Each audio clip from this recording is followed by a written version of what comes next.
Estamos en una serie que tiene que ver precisamente con David, un hombre conforme al corazón de Dios.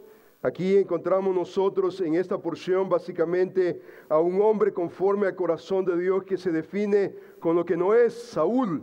Y hemos venido observando en este libro, Primera de Samuel, tres personajes importantes, predominantes a través de este libro. Encontramos nosotros a Samuel, encontramos a Saúl y encontramos también a David. Nuestro personaje que vamos a tratar la manera de rastrearlo por todo lugar.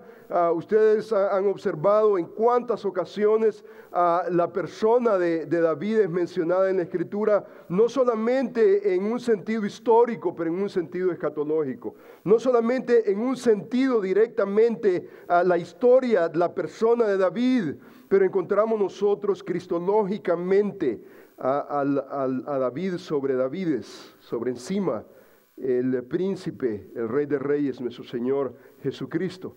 Encontramos nosotros esas dimensiones a través de la Escritura y hemos observado en el capítulo 16, hemos observado en el capítulo 13, en el capítulo 14, 17, hemos observado el contraste entre Saúl y el contraste entre David. Podemos observar que en la vida de estos dos hombres aprendemos cuántas cosas. El libro romano nos enseña que estas cosas del Antiguo Testamento se han escrito para nosotros que hemos alcanzado los últimos días, para que nosotros no murmuremos como aquellos murmuraron, que no adulteremos como aquellos adulteraron. O sea que el Antiguo Testamento tiene mucho que ver, no solamente para ver la persona de Cristo. Usted recuerda que el Señor Jesús habló de la cristología del Antiguo Testamento. Dice que la ley, los profetas, los salmos, toda la Escritura hablan, revelan de Él. Vosotros conocéis las Escrituras, dice, y ellas son las que dan testimonio de mí. El Antiguo Testamento da testimonio de Cristo. Pero en el Antiguo Testamento no solamente encontramos cristología, si lo interpretamos correctamente. En el Antiguo Testamento encontramos episodios que nos enseñan a vivir nuestra vida cristiana como debemos de vivir nuestra vida cristiana. Y hemos observado que en el Antiguo, Nuevo Testamento tenemos buenos ejemplos, malos ejemplos y horribles ejemplos. Saúl es un mal ejemplo. De Saúl podemos nosotros aprender lo que no deberíamos de hacer. Pero el ejemplo de David, por ejemplo, en su momento, en su apogeo, podemos aprender muchas cosas. Podemos aún aprender de su mismo pecado y su confesión de pecado. Podemos aprender mucho de David.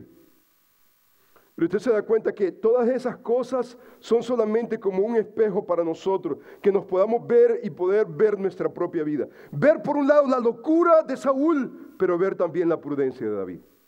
Y tratar la manera de observar ese contraste. Si usted se da cuenta, el tema nuevamente es un hombre conforme al corazón de Dios. Esa es la parte número 4. Estamos viendo la locura de Saúl, pero por el otro lado estamos contrastándola con la prudencia de David. Y si usted se da cuenta, el pasaje básico, el versículo 14 del capítulo 13 dice: mas ahora tu reino no será duradero, dice Jehová Dios a través de Samuel a Saúl. Tu reino, dice, no será duradero. Jehová se ha buscado un varón conforme a su corazón. Dice la Escritura, ha buscado un varón conforme a su corazón. Por eso yo he dicho que en Saúl nosotros vemos lo que es un hombre sin el corazón de Dios. Pero en David nosotros vemos un hombre con sus imperfecciones, con sus debilidades. Es más, un hombre conforme al corazón de Dios no es un hombre perfecto, históricamente, de un punto de vista histórico.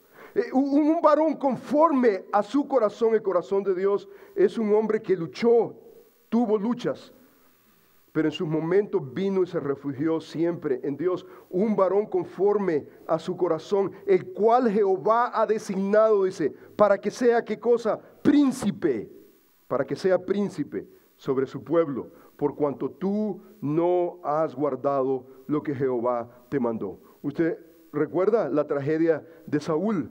El problema, lo trágico de Saúl fue la desobediencia. Dios dijo esto y él dijo, yo tengo una mejor idea. Dios dijo, mira, esto es lo que yo he ordenado. Y entonces vino Saúl y tratando de ser pragmático, quiso sustituir lo que Dios había establecido. Una locura. El texto le llama a eso una locura.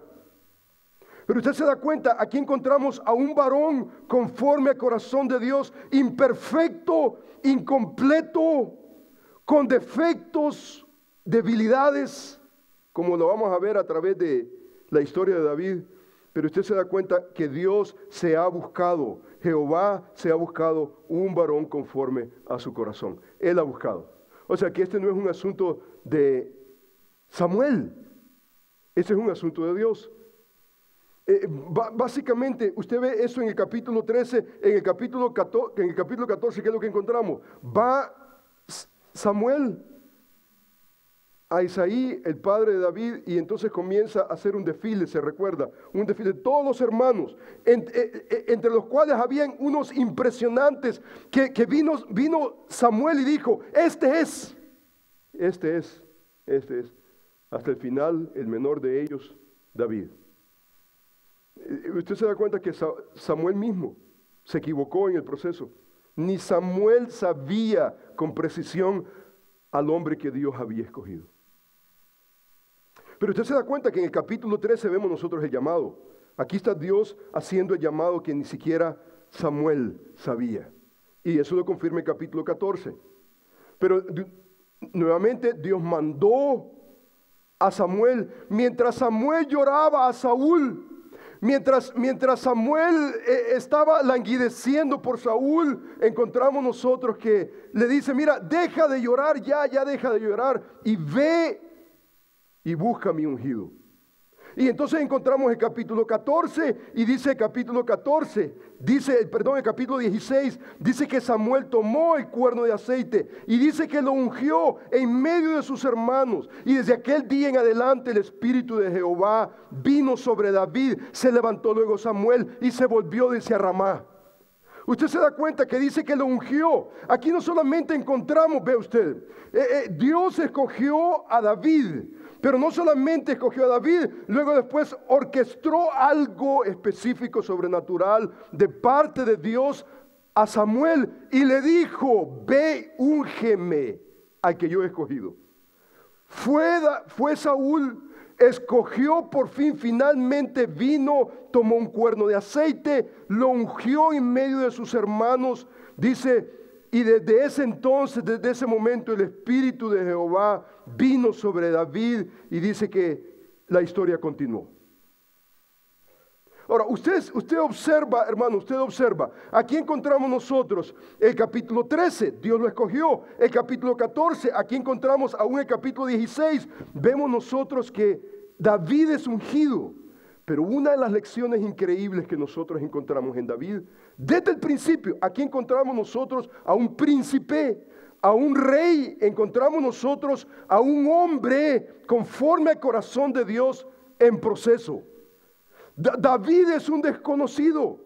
David básicamente está en el oscurantismo. No sabemos nosotros de David absolutamente nada, sino porque Dios escogió a David. No solamente eso, pero usted se da cuenta que la lección que vamos a aprender en este momento es David en proceso. La grandeza de David cuando él era un desconocido. ¿Quién era David? Más adelante nosotros sabemos de David.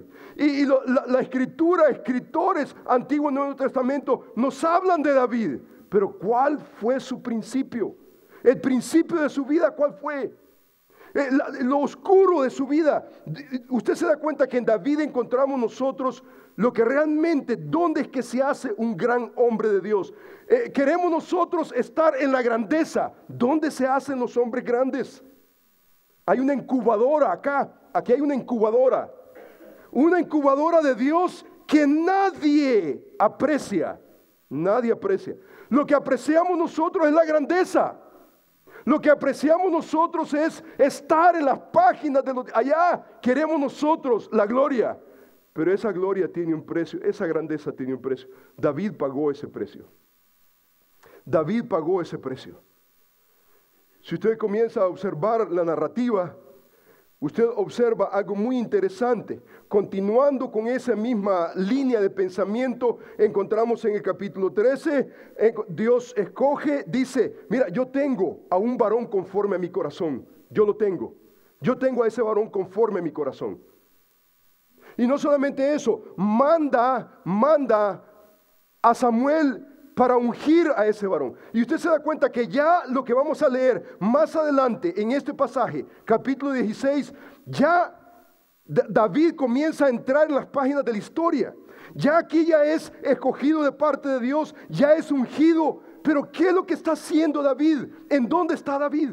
Mire este pasaje conmigo, observe este pasaje bíblico. Entonces uno de los criados respondió diciendo: he aquí, yo he visto a un hijo de Isaí de Belén, que sabe tocar y es valiente y vigoroso, hombre de guerra, prudente en sus palabras, hermoso, y Jehová está con él. Y Saúl envió mensajeros a Isaí diciendo: envíame a David tu hijo. Y mire qué interesante esta frase. Mire, esta frase, observe usted conmigo esa frase. Dice: el que está con las ovejas. Usted lee el texto y usted lee, está en donde, David donde está, y dice la escritura, con las ovejas. Pero usted se da cuenta, ya Dios lo ha escogido. Ya es un hombre ungido, ya ha sido ungido. ¿Y dónde está David? David está entre las ovejas. Usted se da cuenta que más adelante, conforme el texto se va desatando, nosotros vemos a un rey más adelante. Un rey hasta cierto punto competente en cierta manera, pero ¿cuál fue su inicio? ¿Su inicio cuál fue? Aquí está Dios escogiendo a un hombre conforme a su corazón, es ungido. ¿Y dónde está David? Está entre las ovejas. Ahora, si usted observa la cultura, la sociedad del tiempo antiguo en el oriente, el pastor era despreciado. Era una de las profesiones más despreciadas en la cultura hebrea. Y aquí está David, después de ser escogido por Dios, después de ser ungido. ¿Qué es lo que está haciendo David? Está entre las ovejas. ¿Cuál fue su inicio? ¿Fue grande? Muy oscuro, entre las ovejas.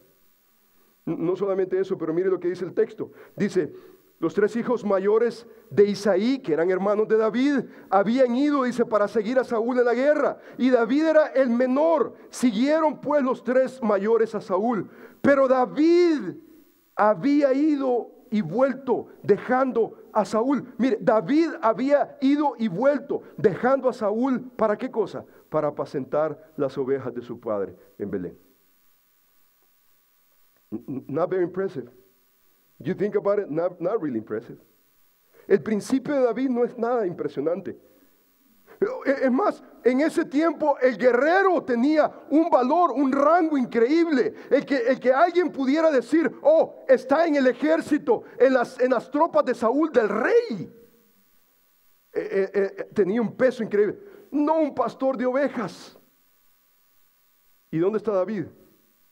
Un David que ya ha sido escogido por Dios, ya ha sido ungido por Dios, está todavía entre las ovejas. La realidad, hermanos, la realidad es que nuestra tendencia muchas veces a buscar la grandeza, la cual nosotros, cada uno de nosotros debemos de buscar la grandeza para la honra y la gloria del Señor. Necesitamos entender que hay un precio que pagar, y ese precio que pagar es entre los valles y las montañas.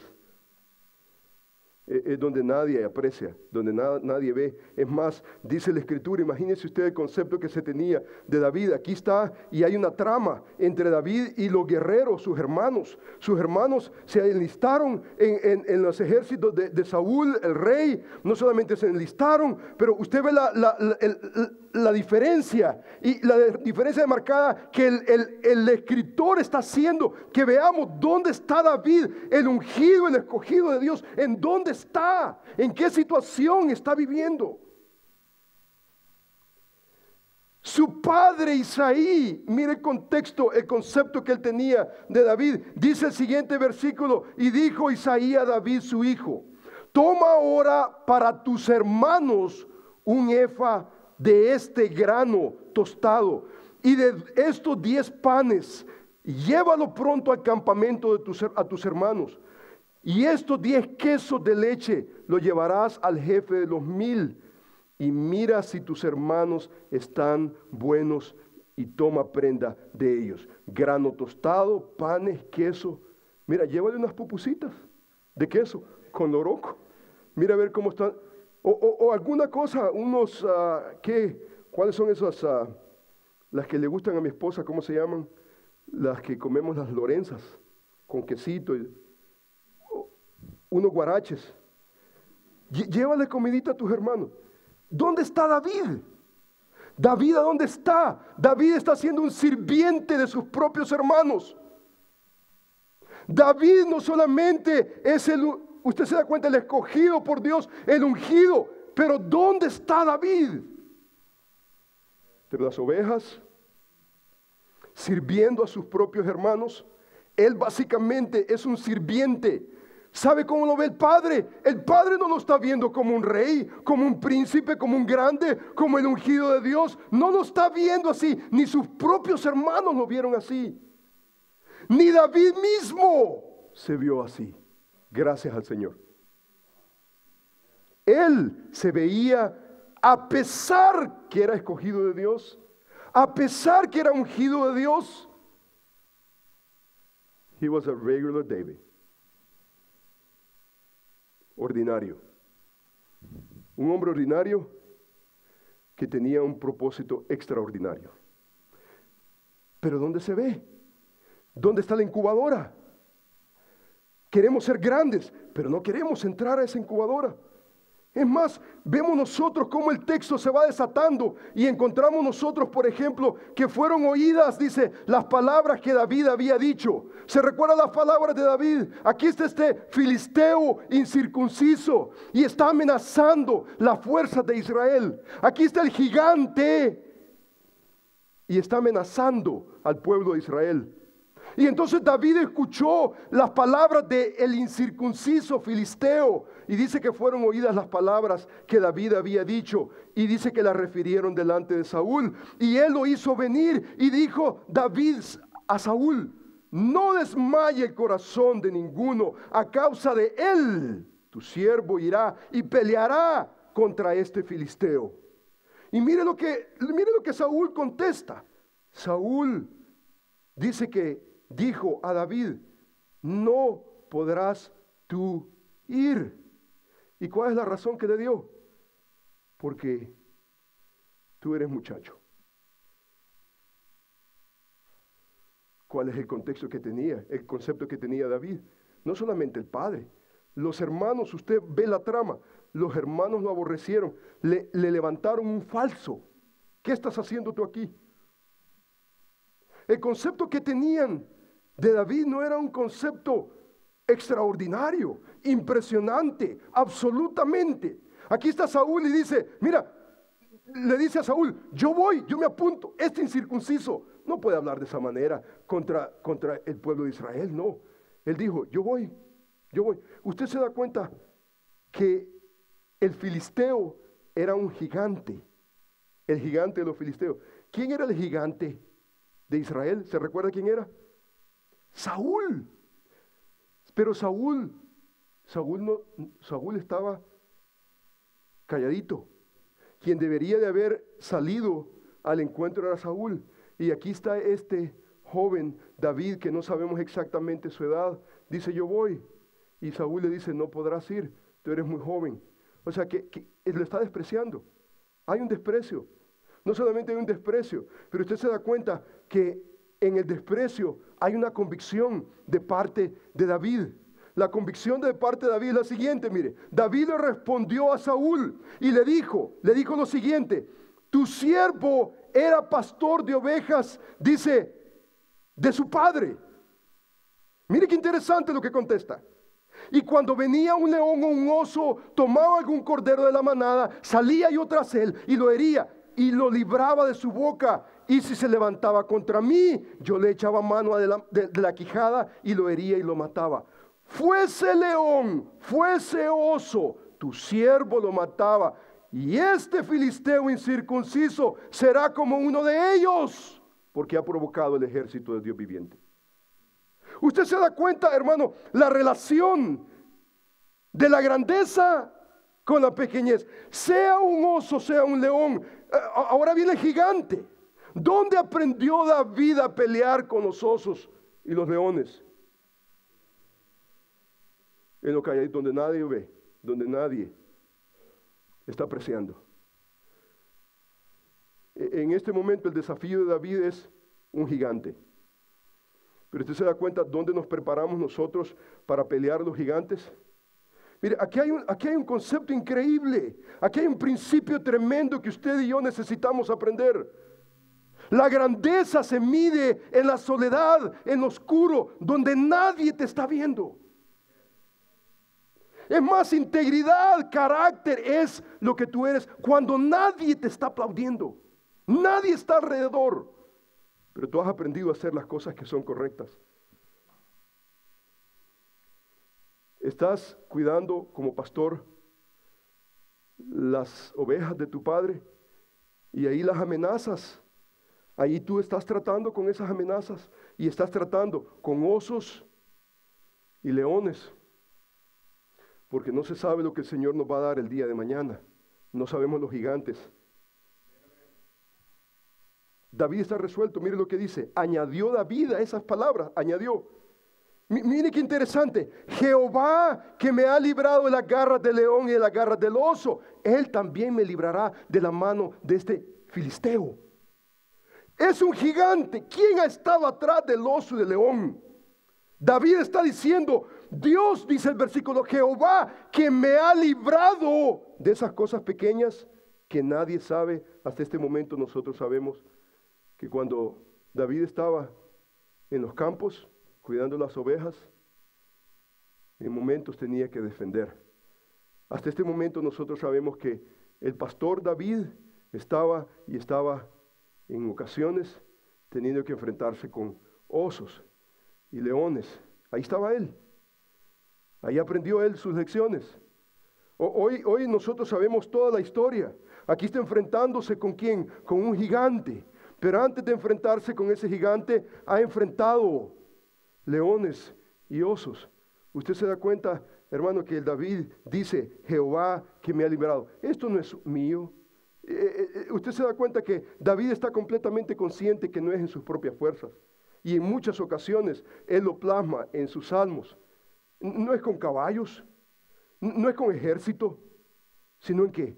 En el nombre de Jehová de los ejércitos.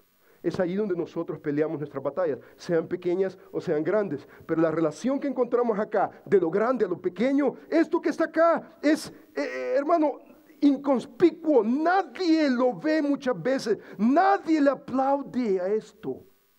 Pero ahí hay grandeza. Allí hay grandeza. Uno de los principios increíbles que podemos encontrar en este pasaje es, si Dios se ha manifestado en cosas pequeñas, ¿cómo no se va a manifestar en las cosas grandes? David estaba apelando a la fidelidad de Dios.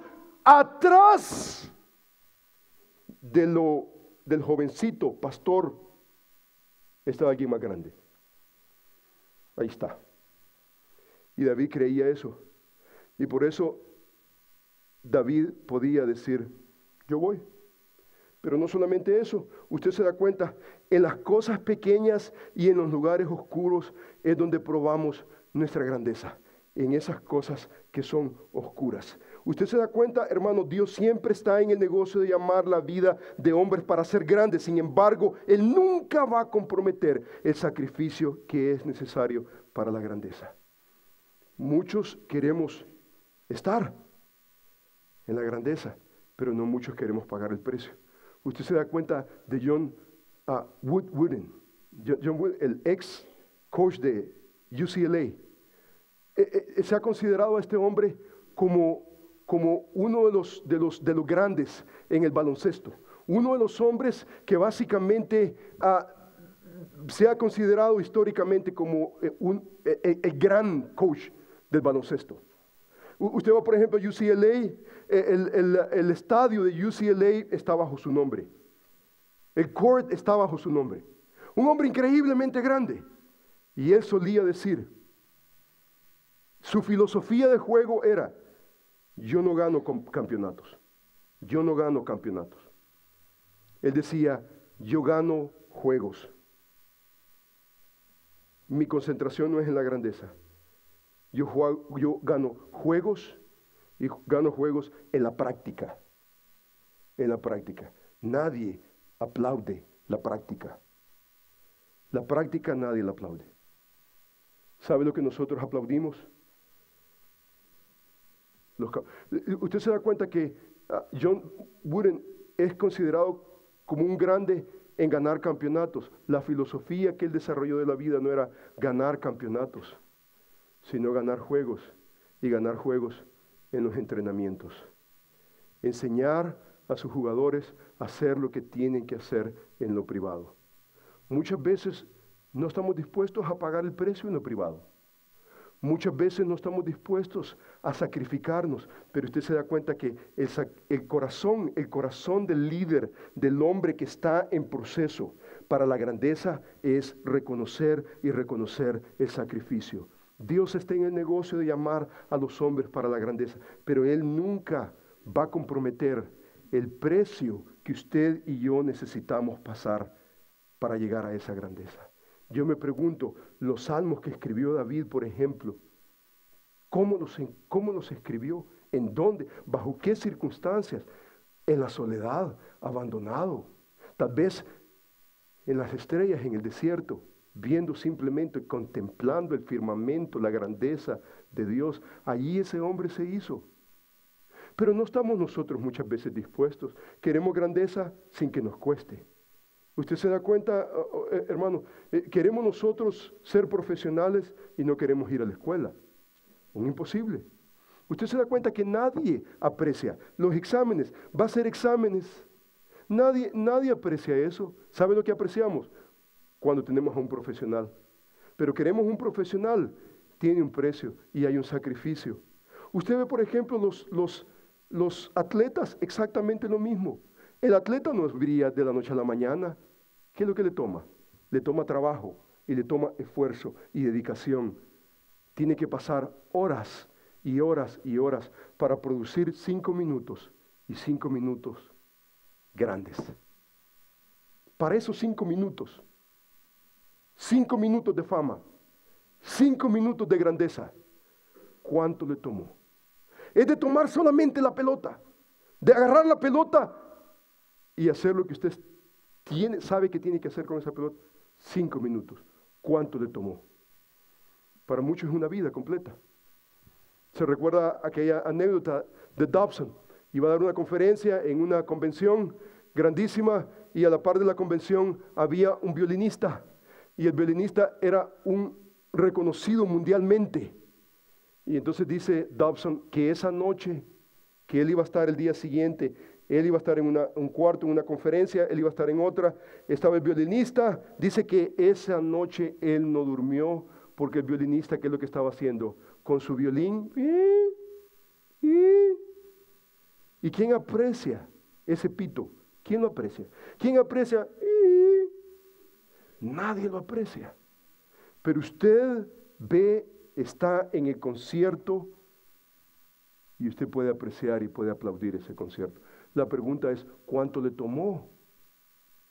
¿Cuánto le tomó? Usted se da cuenta que ese es el corazón del líder.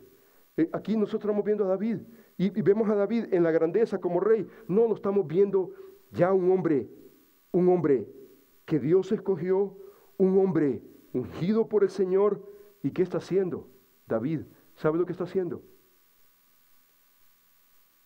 Apacentando ovejas, peleando con osos, leones, aprendiendo a depender de Dios en maneras increíbles. Uno de los conceptos que usted y yo necesitamos aprender es precisamente eso, el costo del liderazgo. Mire, a medida que el liderazgo crece, la responsabilidad aumenta, pero usted se da cuenta, los privilegios y los derechos disminuyen. Esa es la realidad del costo del liderazgo. Muchas veces quisiéramos al otro lado. Pero el liderazgo cristiano no nos permite que nosotros podamos pensar que una vez somos líderes, una vez Dios nos escogió, una vez el Señor nos ungió, entonces todos van a aplaudir y todos me van a respetar. Hay un precio que pagar Y hay un precio de sacrificio que pagar. Entre más crecemos en el liderazgo, más son las responsabilidades y menos son los privilegios. Usted se da cuenta que el sacrificio es el corazón del liderazgo. No existe el éxito sin el sacrificio. El líder se sacrifica más usualmente que los demás y eso es lo normal. El sacrificio es continuo, no es temporal. En otras palabras, si usted observa, por ejemplo, las palabras del Señor Jesús, dice entonces Jesús dice a los discípulos, dice que les dijo: sabéis que los gobernantes de las naciones se enseñorean de ellas y los grandes ejercen sobre ella potestad, mas entre vosotros no será así. El molde para el liderazgo cristiano no es así. Los grandes se enseñorean. Los grandes básicamente toman control sobre encima, están en sus aposentos altos para que le aplaudan. Entre vosotros no será así, sino que el que quiera hacerse grande entre vosotros, ¿está el Señor Jesús en contra de la grandeza? No, solamente definamos la grandeza. El que quiera hacerse grande entre vosotros será ¿qué cosa? Servidor. Dice, el que quiera ser el primero entre vosotros será ¿qué cosa? Siervo. Como el Hijo del Hombre no vino, el ejemplo del Hijo del Hombre es que Él vino. ¿Y vino para qué cosa? No para ser servido, sino para servir y para dar su vida en rescate por muchos. ¿Sabe cuál es la mentalidad muchas veces que tenemos? Mire, es esta enfermedad y es la enfermedad de la cima. La enfermedad de la cima, ¿sabe cuál es? En un creyente, en un líder, la enfermedad de la cima es que básicamente nos sentimos nosotros, ya nos sacrificamos lo suficiente, ahora es tiempo de que me sirvan. Es tiempo de que me sirvan. No podemos hacer eso. Usted se da cuenta, esa es una enfermedad, una actitud que nos asedia, que no podemos soportar en nuestra vida. Esta es la tentación de dejar de sacrificarnos para ser más fructíferos. Hermano, usted y yo vamos a llegar ya ancianos, vamos a llegar a nuestra edad. ¿Y qué es lo que va a pasar? Mire, si usted no se cuida, usted puede llegar a esa enfermedad de la cima donde usted se va a sentir mejor ser servido que servir a otro. Ese no es el ejemplo del Señor Jesús. El ejemplo del Señor Jesús, ¿cuál es? El Señor Jesús vino no para ser servido. Vino para ser servido. ¿Usted se da cuenta de eso? ¿A quién se le sirve? A alguien que es inepto. Por eso nuestro adagio, el que no sirve, no sirve. El que no sirve, no sirve. El Señor Jesús no vino para ser servido, sino ¿para qué? Para servir. Por eso, hermano, el molde nuestro es David. El molde nuestro es Jesús. El molde nuestro no es, hermano, la actitud de la cima. Ya llegamos. Hoy que me sirvan. Ya me sacrifiqué, que otros me sirvan. Hermano, esa es una actitud mundana que no puede existir en el líder cristiano. Un hombre que está para la grandeza, un hombre que quiere ser grande delante de Dios en el reino de los cielos, tiene que entender que a pesar de que es escogido y a pesar que es ungido, ¿dónde lo encontramos? Hermanos, a David, el rey David, no lo encontramos como rey, sino después de que hubo mucha agua que pasó debajo del puente. Mucha agua, mucho sufrimiento, pero en ese sufrimiento usted y yo nos hacemos. ¿Se recuerda usted del apóstol Pablo? El apóstol Pablo en el libro de Filipenses dice, no que lo haya alcanzado ya, ni que ya sea perfecto, sino ¿qué cosa? Prosigo. La mentalidad, la actitud de él es prosigo, por ver si logro hacer aquello para lo cual fui también asido por Cristo Jesús. Hermanos, yo mismo no pretendo haberlo ya alcanzado, pero mire la actitud de Pablo. Una cosa hago, prosigo, una cosa hago, olvidando ciertamente lo que queda atrás, extendiéndome lo que está adelante, prosigo a la meta, al premio del supremo llamamiento de Dios en Cristo, después de 30 años. El Señor lo salvó después de 30 años. ¿Qué está diciendo? Hermanos, no que lo haya alcanzado ya, ni que ya sea perfecto, sino que prosigo. Una cosa hago, olvidando ciertamente lo que queda atrás. Hermano, pensar solamente en su pasado y las cosas que lo atraparon a usted en su pasado, hermano, eso no es de buenos líderes. Hey, Señor, perdóname por lo que pasó atrás. Extendiéndome lo que está adelante. Prosigo. Después de 30 años, aquí está el apóstol Pablo. ¿Sabe cuál es nuestro modelo, hermano? Nuestro modelo no es, oh, me voy a retirar ya, easy life. Easy life. Hermano, esa no es la pauta del creyente. La pauta del creyente es, aunque usted se retire, hoy sí voy a hacer lo que mi corazón siempre ha deseado, hacer la obra del Señor. Hoy no tengo ningún obstáculo. Hoy no tengo que ir de 7 a 5. No tengo que ir a mitad. Me retiré para servirle al Señor y ser un siervo, ser grande en el reino de los cielos. Hermanos, yo quiero aprovechar esta oportunidad para agradecer a todos los hermanos el día de ayer. El servicio que tuvimos el día de ayer, hermano, no pasó solamente porque ¡pum! Algo pasó. No, es trabajo, es arduo trabajo. Hermano, desde los hermanos que estuvieron en los detallitos, usted vio las napkins que están decoraditas con el nombre. Hermano, eso no pasa así nada más. Hablaba con el hermano de las cámaras, el hermano de las cámaras. A las 2 de la mañana no había terminado todavía el video que va a estar para el próximo miércoles disponible a los familiares de nuestra hermana Sánchez. Usted se da cuenta que eso es behind the scenes. Hermano, las prácticas que hubieron para ese servicio el viernes en la noche, hermano, yéndonos a la 1 de la mañana de aquí, este lugar, 12, 1 de la mañana, hermano, eso no pasa así nada más. Pero ¿sabe dónde se ve la grandeza?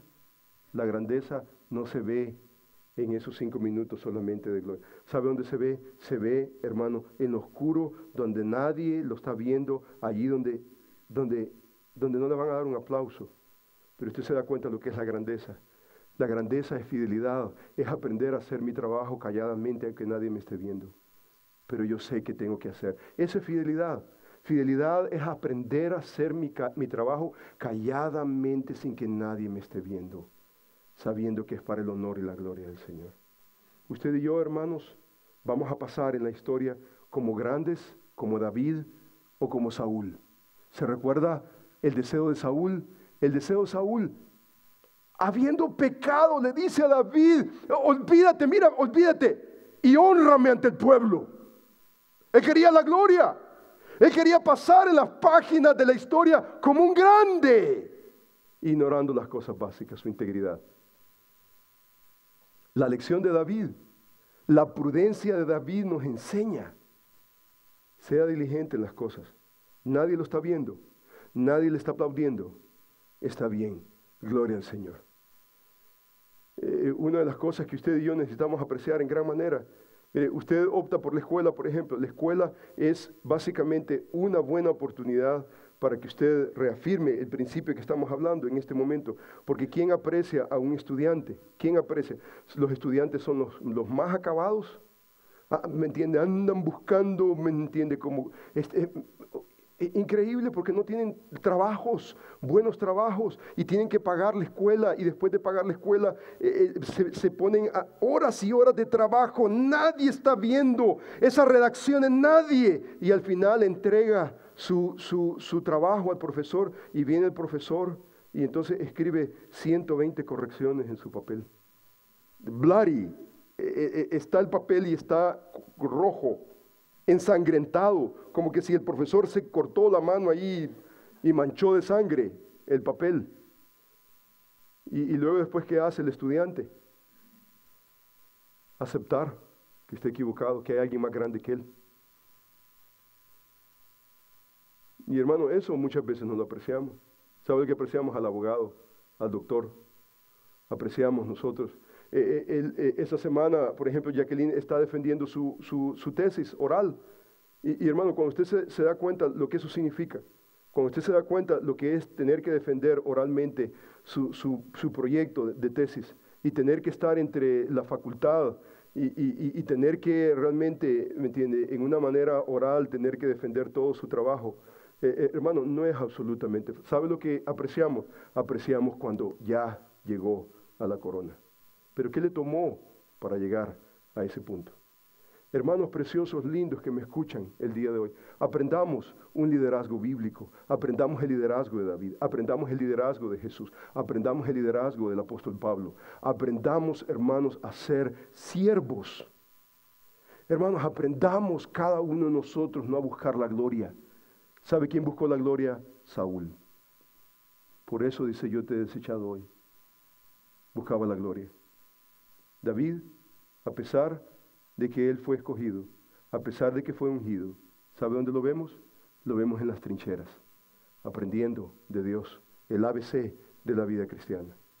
Aprendemos y aprendemos las cosas rudimentarias, básicas. Ahí está la grandeza. Ahí está, hermano, en las cosas oscuras. Ahí encontramos nosotros lo grande, lo que Dios desea hacer en la vida de cada uno de nosotros. Esa grandeza. Incline su rostro, vamos a orar al Señor y dar gracias a nuestro Dios. Amantísimo Padre Celestial, Señor, quiero darte honor y toda gloria. Gracias, Señor, porque abrimos tu palabra y tu palabra nos enseña, Señor, a cómo ser hombres, mujeres de Dios, líderes, siervos en tu pueblo, Señor, a tu manera. Te damos gracias porque no andamos buscando nuestra propia gloria. No deseamos, Señor, nuestra gloria. Deseamos, Señor, tu gloria. Señor, enséñanos a entender siempre que somos siervos del Dios Altísimo. Lo que deseamos es que tu gloria sea, Señor, exaltada a través de nuestro servicio sacrificial. Señor, queremos llegar de día a día sacrificialmente sirviéndote, sabiendo, Señor, de que no es para nosotros, no es para nuestro nombre, sino para el nombre que es sobre todo nombre. Y Señor mío, yo quiero rogar en el nombre de Jesús, Señor, por cualquiera de mis oyentes el día de hoy, que no tiene una relación con Cristo Jesús, el Señor de señores, Rey de reyes. Señor, yo quiero rogar en el nombre de Jesús, Padre bendito, que tú puedas, Señor, que tu Espíritu Santo pueda, Señor, convertir el corazón de cualquiera de mis oyentes para que pueda venir a la cruz de Cristo, que pueda venir, Señor, con convicción, que pueda reconocer su pecado, su desgracia, su situación paupérrima y poder, Señor, venir a la cruz de Cristo, venir, Señor, postrado ante ti, rogando misericordia por su alma. Para que tú, Señor, transformes y que tú, Señor, nos hagas siervos con un corazón conforme al corazón de Dios. David fue ese, en medio de sus defectos y debilidades, imperfecciones.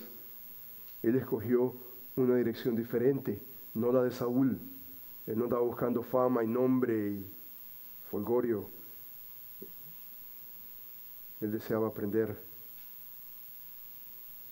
lecciones en lo oscuro de la vida, en los desiertos, en los valles, ahí peleando batallas con osos y leones, sabiendo de que tú, Señor, nos preparas para los gigantes, desafíos gigantescos que son más allá de nosotros. Señor, fortalece nuestra fe. Enséñanos, Señor, a saber de que tú eres un Dios fiel, que te manifiestas, que obras.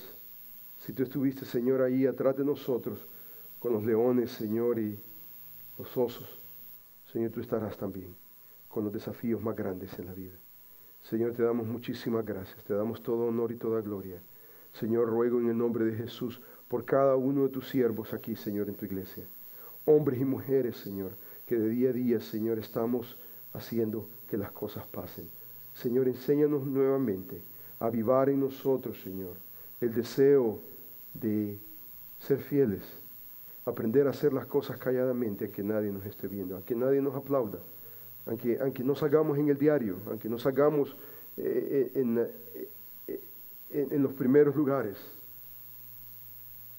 Padre mío, enséñanos a tener un corazón conforme a tu corazón. Que busquemos humildad, dependencia de ti cada día, esperando los momentos en que tú nos vas a llevar a enfrentarnos con los gigantes. Señor mío, te damos honor y gloria. Te agradecemos. Tú eres bello, tú eres grande. Señor mío, quiero rogar por cualquier hermano que está tal vez el día de hoy acá en necesidad. Señor, te suplico que pueda salir de este lugar y que pueda salir, Señor, con una certidumbre nueva. Que tú puedas, Señor, hablarle, que tu Espíritu Santo pueda, Señor, hacer la obra que solamente el Espíritu de Dios puede hacer en cada corazón. Señor, sé en la vida de cada uno, cualquiera que sea la necesidad. Tal vez hay tal vez una madre que está tal vez desahuciada, está pasando por momentos difíciles con su hijo, su hija. Tal vez, Señor, está en este momento atravesando un momento que simplemente está más allá de su propia capacidad. Señor, obra. Tal vez hay alguna persona que está cargada, que no ha encontrado, simplemente no hay manera, está desahuciada. Tal vez está atrapada en vicisitudes, vicios, situaciones terribles. Señor mío, ¿podrías tú, Señor, ser nuestro libertador? Padre mío, te doy honor y gloria. Gracias porque tú eres bueno. Gracias, Señor, porque para siempre es tu misericordia. Acompáñanos, Señor, y te rogamos, Padre bendito, que donde quiera que vayamos y estemos, Señor, allí podamos encontrar, Señor, el descanso a nuestras almas. Que podamos, Señor, entender y saber que la grandeza no se mide en lo público, sino en lo privado. El sacrificio. Señor mío, gracias te damos. Te damos todo honor y toda gloria. Tú mereces todo honor y toda gloria. Te agradecemos en el nombre de Jesús y para tu gloria. Amén.